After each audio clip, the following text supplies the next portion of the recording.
Olá, este é o Ecosenado e você vai ver nesta edição: economia circular, modelo de negócio sustentável que gera menos poluição e ainda ajuda o consumidor a poupar. Evitar descarte é um consumo consciente, né? Para parar de produzir lixo o mínimo possível, né? E tem itens excepcionais que só precisam de um dono. A agrofloresta, alternativa sustentável à prática da agropecuária, vem crescendo no Brasil. A gente junta as espécies e esse juntar das espécies não é algo aleatório, né? A gente respeita a estratificação, respeita a sucessão, como a sucessão aqui que a gente está vendo. A gente vê a mandioca, está criando uma proteção para o café, mas ela vai ser colhida e depois fica o café. Onde você faz uma agrofloresta, tem rios, riachos que estavam secos, eles voltam a ter água. O Senado aprovou o marco legal para a produção de hidrogênio verde.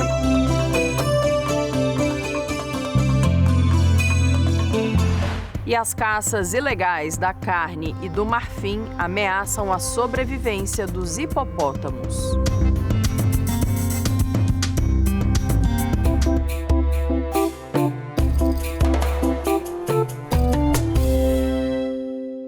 Enquanto os recursos naturais se tornam escassos, a geração de resíduos aumenta. O resultado dessa conta é a degradação do meio ambiente.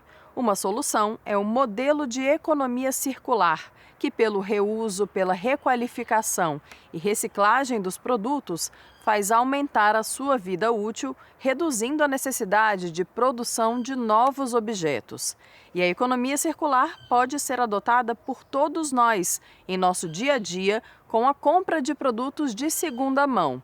A repórter Antônia Márcia Vale mostra como essa prática, além de proteger o meio ambiente, ainda ajuda a gente a economizar. Lojas de móveis usados rendem boas surpresas para todos os tipos de casas e de bolsos. Nossos itens são bem variados para atender a todo tipo de público. A gente quer que as pessoas tenham oportunidade de ter uma peça que elas não puderam ter, por exemplo. Então, nós temos itens modernos, a preço mais em conta, de MDF, outros materiais mais simples. Nós temos itens de mármore, de nanoglass, temos itens assinados, mas que ainda assim eles são pesquisados individualmente para ter um valor acessível, para que todo mundo possa ter. Por exemplo, uma peça assinada que vale R$40 mil, a gente vende a 20. Não é porque nós somos um brechó que a peça não vai ter o seu devido valor. O que garante o preço acessível é a filosofia da economia circular. O que a gente faz? Muitas vezes nós trazemos, revitalizamos ou customizamos de acordo, né, com o perfil do nosso público para revender, mas esse é um dos principais objetivos. Realmente é dar nova vida para esses itens, para evitar descarte. É um consumo consciente, né, para parar de produzir lixo o mínimo possível, né? E tem itens excepcionais que só precisam de um dono. A recuperação de móveis abastece de trabalho uma ampla rede de profissionais. A gente faz uma recuperação de uma cadeira, um estofamento, de um item menor. E quando tem itens maiores, como sofás, poltronas, aí a gente tem os parceiros, né? Um tapeceiro que faz o nosso trabalho e ele faz essa recuperação maior. E fica assim, um ciclo, né? Um ajuda o outro, que indica o próximo, a gente indica, eles indicam a gente e vai virando uma reciclagem, né? Que fica muito positiva. Então, algumas coisas nós fazemos. Entrar no mundo dos objetos de segunda mão requer duas coisas: mente aberta e olho atento. Num brechó de móveis usados, você pode encontrar uma cadeira Sérgio Rodrigues, original, como essa dos anos 1970, ou um quadro que retrata a Casa da Ponte Velha, a casa da poeta Cora Coralina, na cidade de Goiás. Do brechó de móveis para a loja gerenciada por Júlia Macedo. A organização, a estética apurada e a diversidade de produtos é como a de qualquer loja multimarcas. A diferença é que tudo aqui já teve um dono. O comércio de roupas, sapatos e objetos pessoais de segunda mão também está em alta. realmente, até conversando com outros brechós, a maior motivação, assim, por enquanto, ainda é o preço. Mas tem outras pessoas que realmente procuram brechó por ser a opção mais sustentável e tudo mais. Mas, por enquanto, a maior motivação, assim, é por conta de preço mesmo. A gente não é um brechó vintage, tem brechós mais especializados nessa área, né? Mas a gente trabalha mais com peças mais contemporâneas, mais modernas, que estão em alta. Os brechós deixaram de ser uma raridade no Brasil nos anos 90, viraram tendência nos anos 2000 e hoje são um ramo consolidado do comércio de moda. Consolidado, sofisticado e lucrativo. A perspectiva do mercado de segunda mão é tão boa que fez Júlia, uma designer de moda, optar por ele, em lugar de desenvolver uma marca própria.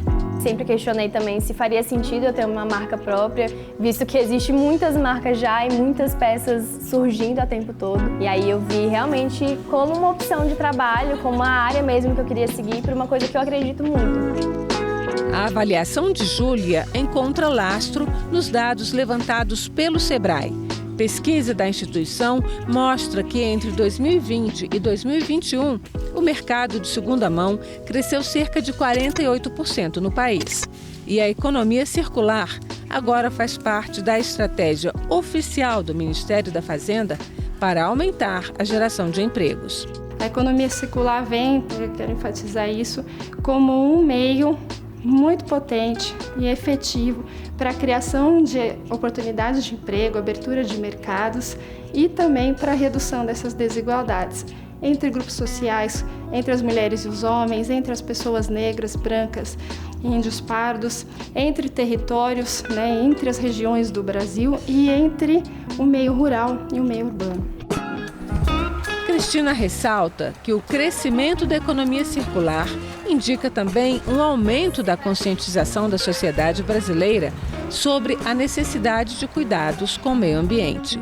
Existia uma fase que era visto como uma atitude de pessoas de menor renda compartilhar produtos. Hoje o chique é você compartilhar, é você reciclar, é você se engajar em grupos que estão preocupados com o meio ambiente, porque o uso descontrolado de recursos num planeta que está bastante desgastado e que enfrenta um problema real de aquecimento que compromete a vida nossa mesmo, seres humanos, mas também da natureza em geral, da fauna, da flora, não faz nenhum sentido. Ponto de vista compartilhado pela experiente Yara. Para mim, desde 20 anos atrás, sempre foi o futuro. Para mim, segunda mão sempre foi o futuro e eu acho que a gente tem que focar nisso mesmo. Eu acho que é um foco saudável, para as pessoas, financeiramente, para o planeta.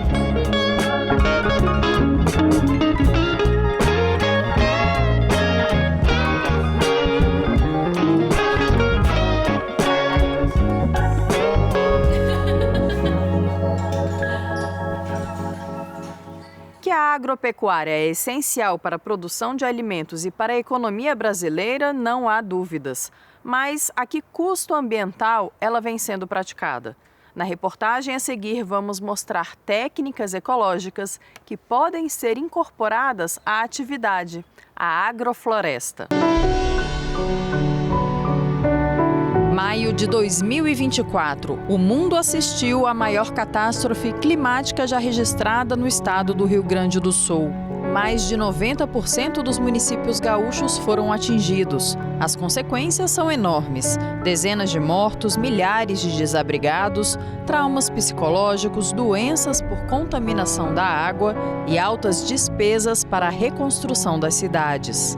Alguns fatores que agravam os eventos extremos estão na prática da agricultura e da pecuária quando não há uma gestão ambiental adequada, como desmatamento, uso excessivo de agrotóxicos, erosão, emissões de gases do efeito estufa e contaminação de recursos hídricos. Mas a agropecuária não precisa ser inimiga do meio ambiente.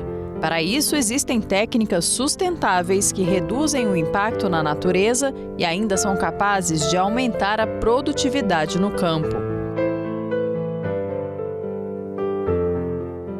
E eu estou aqui com o Namastê Messerschmitt, consultor agroflorestal piauiense que aos 12 anos se mudou para Alto Paraíso de Goiás, foi morar no Instituto Oca Brasil, onde conheceu o Ernest Goethe, que foi quem sistematizou a agrofloresta.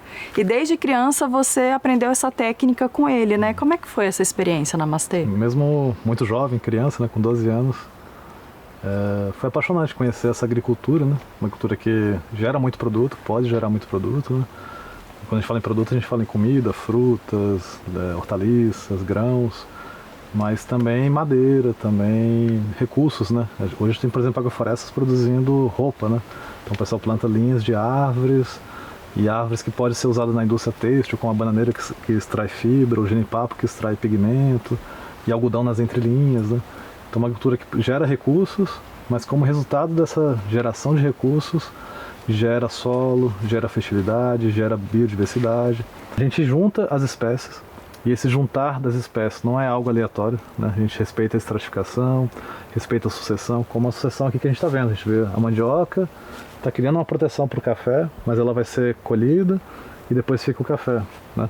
E aí também plantas que ficam em altura diferente, o abacate que fica em altura diferente do café, porque o café ele é uma planta originária da Etiópia, e na Etiópia ele acontece em florestas, embaixo de árvores, então ele gosta desse ambiente.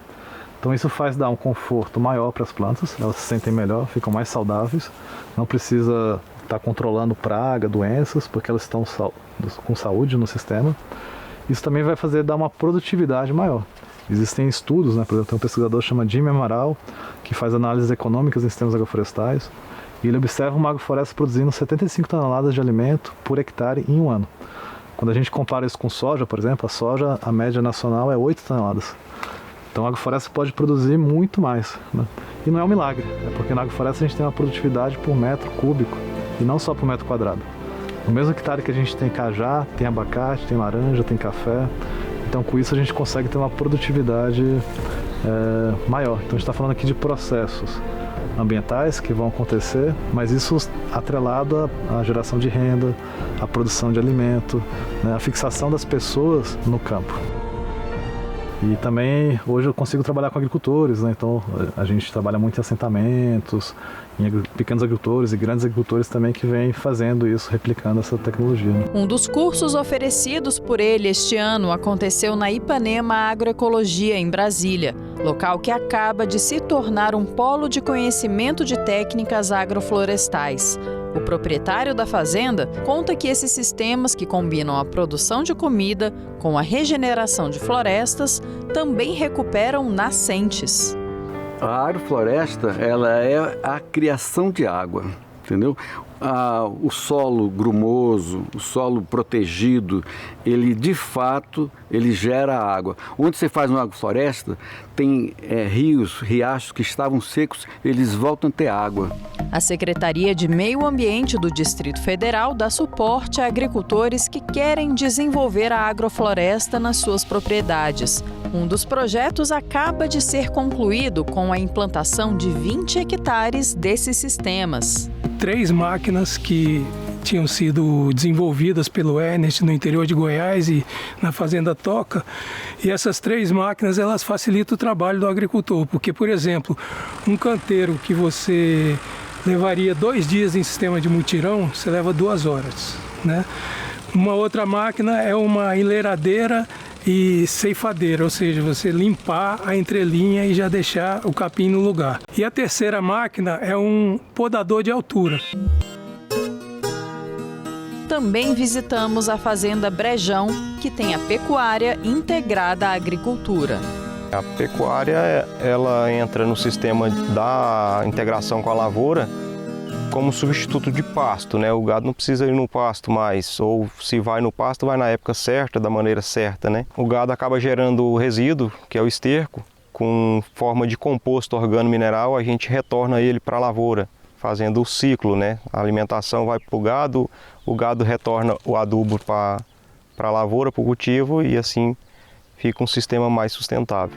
A Embrapa oferece consultoria a produtores com transferência de tecnologia e conhecimento. Este pesquisador explica a dinâmica de um sistema de integração lavoura-pecuária-floresta, com a associação de um grão, como o milho, com uma planta forrageira, que é uma gramínea ou uma leguminosa. Essa forrageira fica sombreada pela cultura principal, por exemplo, se for o milho, e o seu desenvolvimento inicial é mais lento. O milho cresce rapidamente, cobre essa gramínea que fica lá quietinha e fica com uma deficiência porque ela não pega tanta luz. A luz não chega até ela porque é interceptada pelas folhas do milho. Após a colheita do milho, o sistema radicular dessa gramínea já está formado, né? E ela tem um sistema radicular bastante agressivo que vai buscar nutrientes que muitas vezes seriam perdidos no perfil do solo. Uma vez colhido esse milho, essa gramínea vai explodir em crescimento, já que o seu sistema radicular já está desenvolvido. Então você tem uma pastagem formada ali com um alto potencial produtivo em que o produtor coloca os animais para pastejar sobre essas plantas que foram ali cultivadas de forma consorciada com a cultura principal. Com a entrada dos animais nessa área, ele traz toda uma carga biológica devido à deposição discreta sobre esse solo, intensificando ainda mais a ciclagem de nutrientes. Então observe aí o sinergismo que ocorre entre os componentes desse sistema. Segundo ele, além de ganhar espaço e tempo, com isso o produtor ainda consegue economizar até 1/3 com fertilizantes sintéticos, o que gera mais benefícios para o meio ambiente.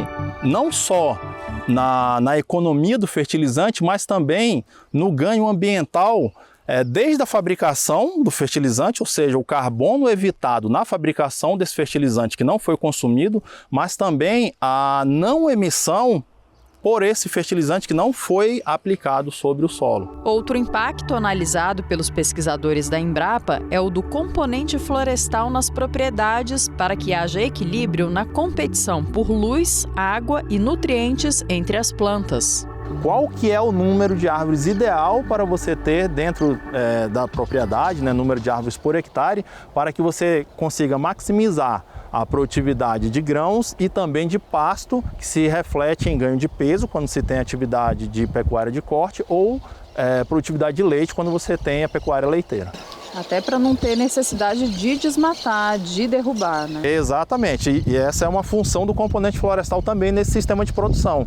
Uma vez que essa floresta já vai estar fornecendo aquilo que uma floresta natural iria oferecer, né? No caso aqui madeira, você não necessita estar abrindo novas áreas para exploração madeireira. Então isso diminui a pressão em cima de áreas naturais de floresta. Veja agora alguns destaques do que aconteceu no Brasil e no planeta nos últimos dias no nosso Giro Ambiental.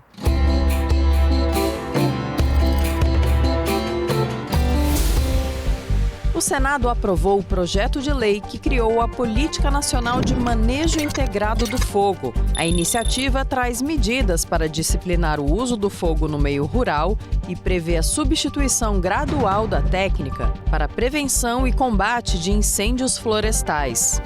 A área sob alerta de desmatamento do Cerrado teve uma redução de 15% entre janeiro e junho deste ano. Esta é a primeira queda para o período desde 2020. A Amazônia também apresentou uma diminuição no número de alertas, 38%. Os dados são do sistema DETER-B do Instituto Nacional de Pesquisas Espaciais. O Ministério Público do Mato Grosso do Sul contabilizou 20 pontos que geraram 14 grandes incêndios no Pantanal entre maio e junho no estado.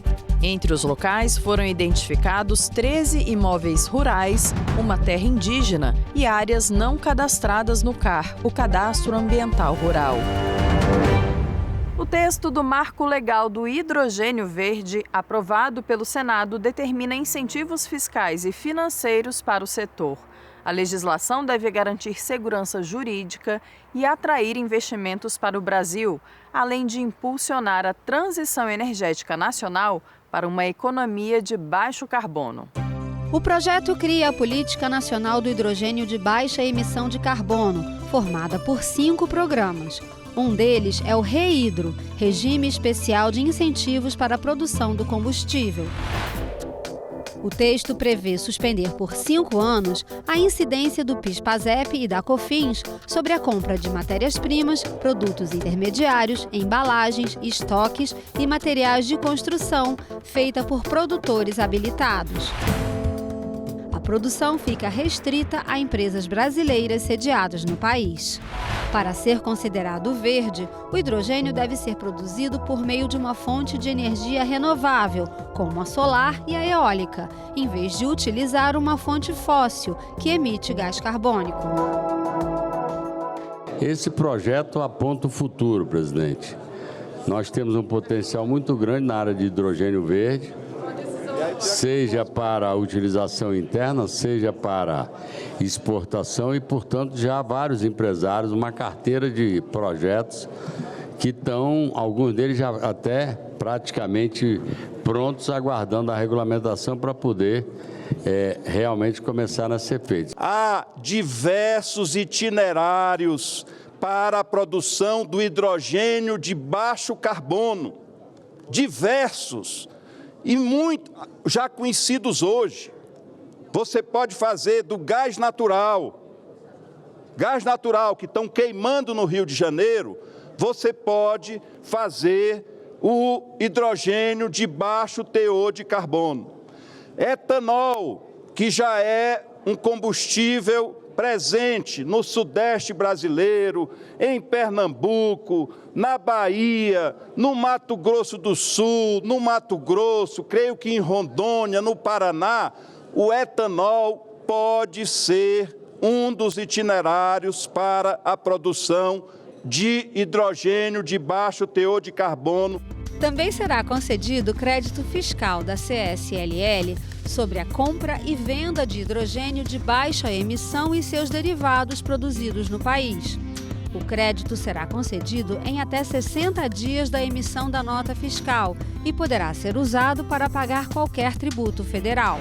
As empresas poderão se habilitar em até 5 anos para ter o benefício. Empresas instaladas em zonas de processamento de exportação também poderão aderir, sem abrir mão dos benefícios fiscais que já têm. Poderão participar do programa empresas que atuem também no transporte, distribuição, armazenamento ou comercialização do produto, e ainda as que produzirem biogás e energia elétrica a partir de fonte renovável para a produção de hidrogênio. Para entrar no REHIDRO, a empresa terá que cumprir requisitos, como investimento mínimo em pesquisa, desenvolvimento e inovação e percentual de bens e serviços nacionais na produção. Bioinsumos são produtos ou processos de origem vegetal, animal ou microbiana destinados à melhoria da produção, do armazenamento e de sistemas agrícolas, pecuários, florestais e aquáticos. Entre eles estão os inoculantes, biofertilizantes, probióticos e bioestimulantes. Esses recursos biológicos têm aplicação na fertilidade, na nutrição de plantas e do solo e na suplementação de animais, potencializando processos fisiológicos e impulsionando a produtividade e a regeneração da terra. Outro ponto positivo é o menor impacto ambiental, já que não são tóxicos, e no aspecto econômico reduzem a dependência de insumos importados. Mesmo sendo processos naturais, a fabricação de bioinsumos para uso próprio deve sempre seguir critérios de biossegurança com a adoção de boas práticas de manejo e produção. O risco é de proliferações de espécies tóxicas e de contaminações.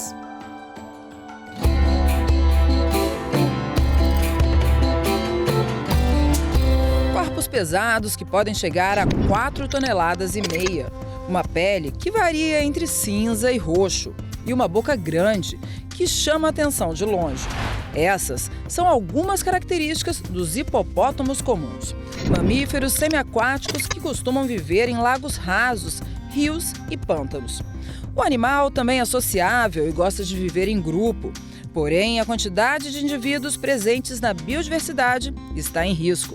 Os hipopótamos estão entre os animais classificados como vulneráveis na lista vermelha de espécies ameaçadas da União Internacional para a Conservação da Natureza, o IUCN. Uma das principais causas que ameaçam os hipopótamos comuns são a perda e degradação do seu habitat, além da caça ilegal da carne do marfim encontrados nos dentes do animal. Nós ficamos por aqui. Obrigada pela audiência. Para rever ou compartilhar este e outros programas, acesse o nosso site senado.leg.br/tv ou o nosso canal no YouTube. Até o próximo Ecosenado.